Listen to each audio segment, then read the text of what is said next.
Dear colleagues from near and far away, ladies and gentlemen,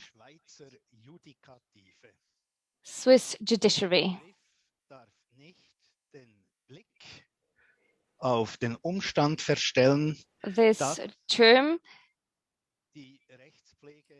in der Schweiz should not delude us from the fact that the legal system in Switzerland is very federalistic.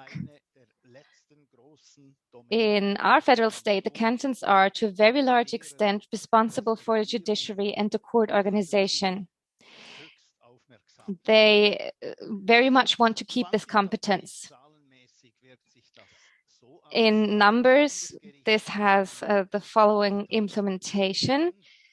The Federal Constitutional Court has about 8,000 cases it deals with a year, but the cantons deal with several 100,000 cases per year. The organization of the courts is very differently regulated in the different cantons. Many of the cantons have a so-called parliamentary election and re-election of the judges, but there are also the popular votes or popular elections.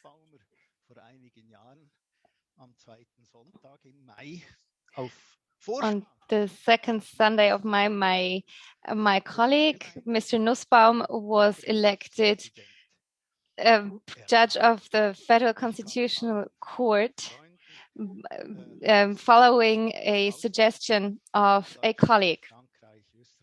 So let me tell all of the participants from other countries, I invite you to visit our community in the small canton of Glarus. So if we talk about the need for reform of the court on a federal level, this does not necessarily reflect the status in the cantons.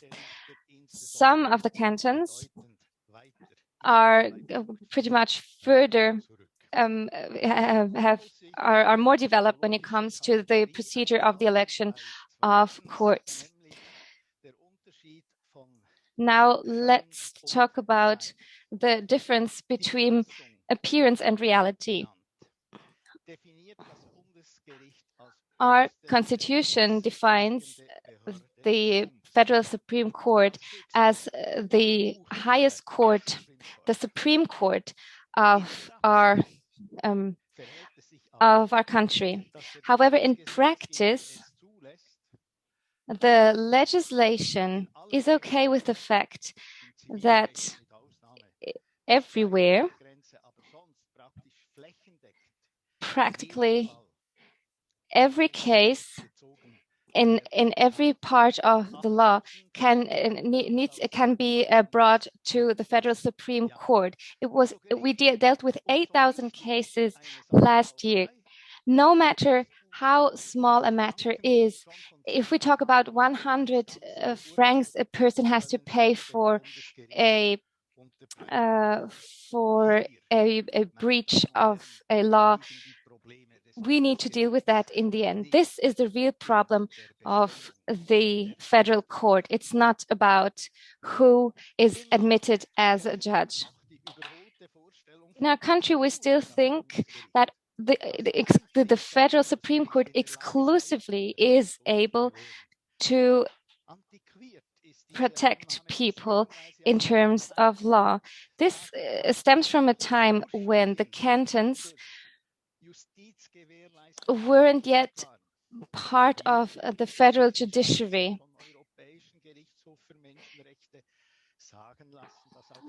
The European Court for Human Rights said to Switzerland that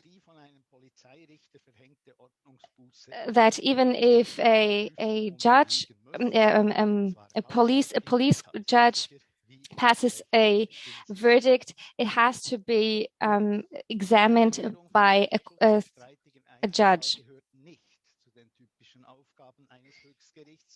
But actually, we shouldn't have to decide in individual cases. This is what actually the lower instances do. This is actually what I wanted to do exclusively when I was young. I didn't want to become a Supreme Court judge. So what the Court does is to control the legislation and to answer fundamental questions of the legislation. But the people want something different, and the parliament wants something different.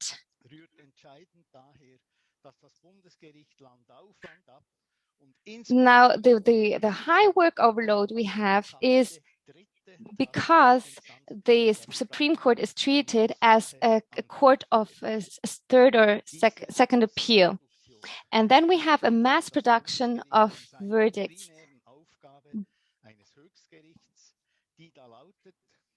Now, this impedes what we actually have to do. We have to answer judicial questions, and we have to judge about fundamental legal questions. But we cannot do this unrestrictedly.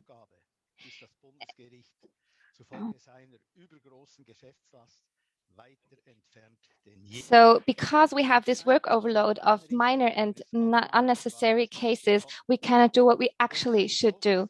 So what we need is a different system of which cases are actually admitted to to our court.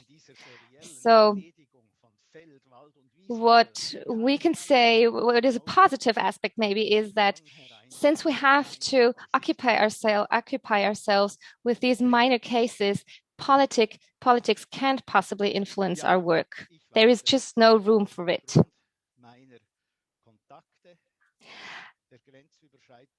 I know because of my contacts to different countries I had as a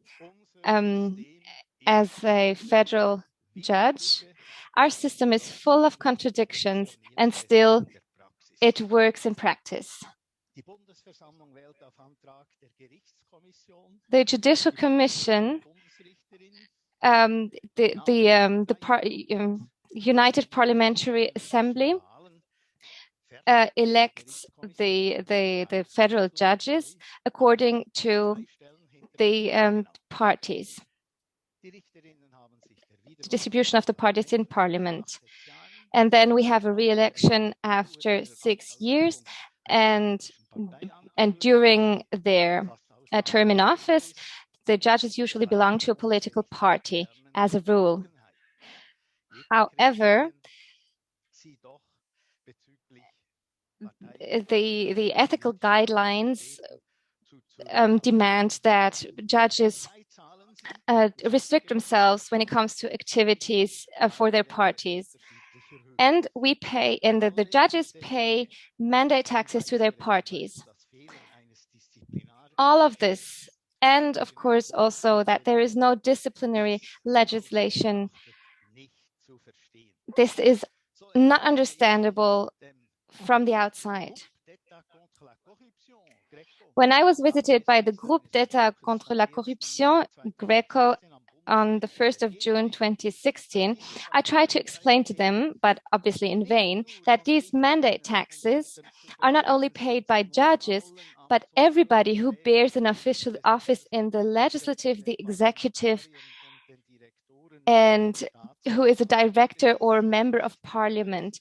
It is nothing else than a typical Swiss substitute for the fact that we don't have an official party financing. And furthermore, I told the people from GRECO, and this is a very important thought Mr. Grimm touched upon too, independence of the judges through respect by the first two branches of power towards the third doesn't depend on the law and the legislation. It's a question about the legal culture. It's about the head and the hearts of the people who reign our country, who rule our country. What is more, it is also a question of the trust of the people in the courts.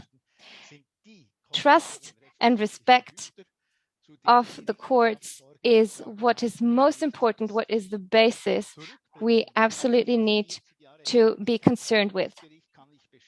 After working 40 years for the Federal Supreme Court, I can confirm that we are politically elected, but we do not pass political verdicts.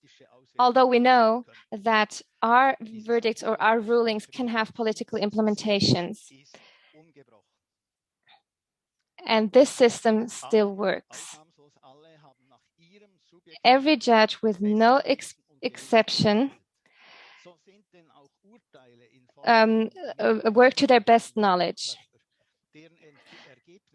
So when we look at the judicial bodies, usually the rulings or the opinions don't reflect party values. We don't even have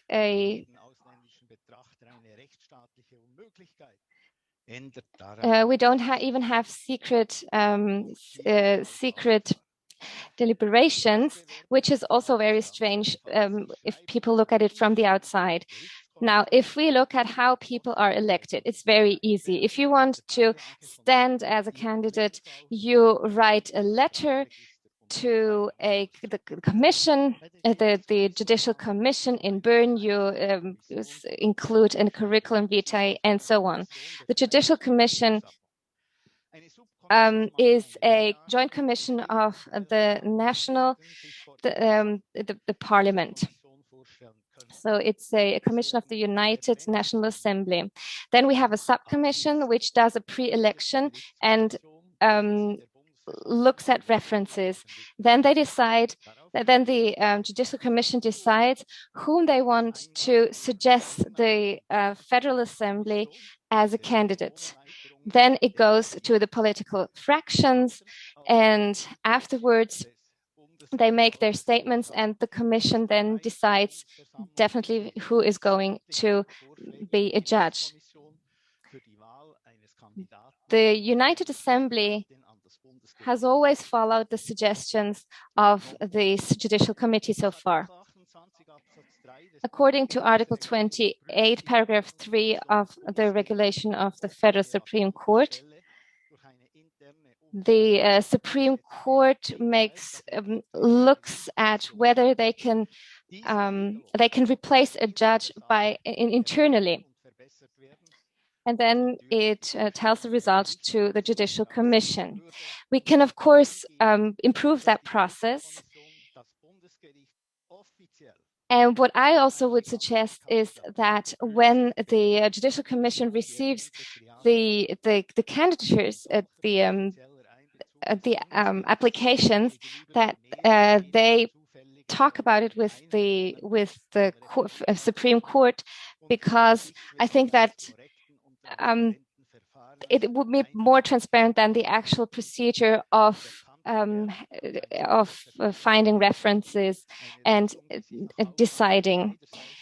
The canton of Bern has introduced such a procedure, and it has proven its ground. So if it talks its suggestions over with the federal court, this is nothing about self-cooptation. The Judicial Commission would still be independent in what they eventually suggest to the United Federal Assembly. So this would be a minor change which would significantly improve the process. It is not necessary to have an expert commission as the judiciary initiative wants. After talking it over with scientific representatives and the parliament, representatives of the parliament, that wouldn't be helpful at all. On the contrary. Fifth, re-election. We already talked about re-elections in the first part of our conference. Why do we have these re-elections? In 1848 and 1873, when our first constitutions were written, it was included there that the sovereign or the parliament elects all the office bearers, including the judges of the Supreme Court. At that time, the judges were re-elected every 3 years when at the beginning of every new legislative period. These re-elections were undisputed, and this is why the parliament prolonged the official term of office to 6 years. So this 6 years term of office has a prosaic historical reason. So judges are re-elected every 6 years, and it has never been questioned so far. And of course, the reason for that is that there is a lack of separation of powers in this point.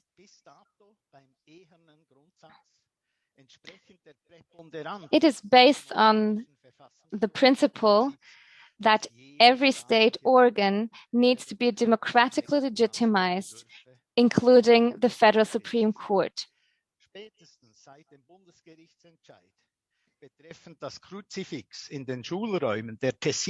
There was a ruling in 1996 about whether crucifixes should be part of classrooms in Ticino. And there was a case that after this ruling, those who didn't oppose this ruling were re-elected with worse results than their colleagues. So since then, we know that problem. Is it legally okay to use the re-election as an instrument to sanction judges because they made a ruling which didn't please a party or a person? Of course not. And here I come back to the legal cultural mindset. So the system still works. On the 23rd of September 2020, all the judges were re-elected with better results than 6 years before, although there was a very much disputed ruling in the summer of 2019.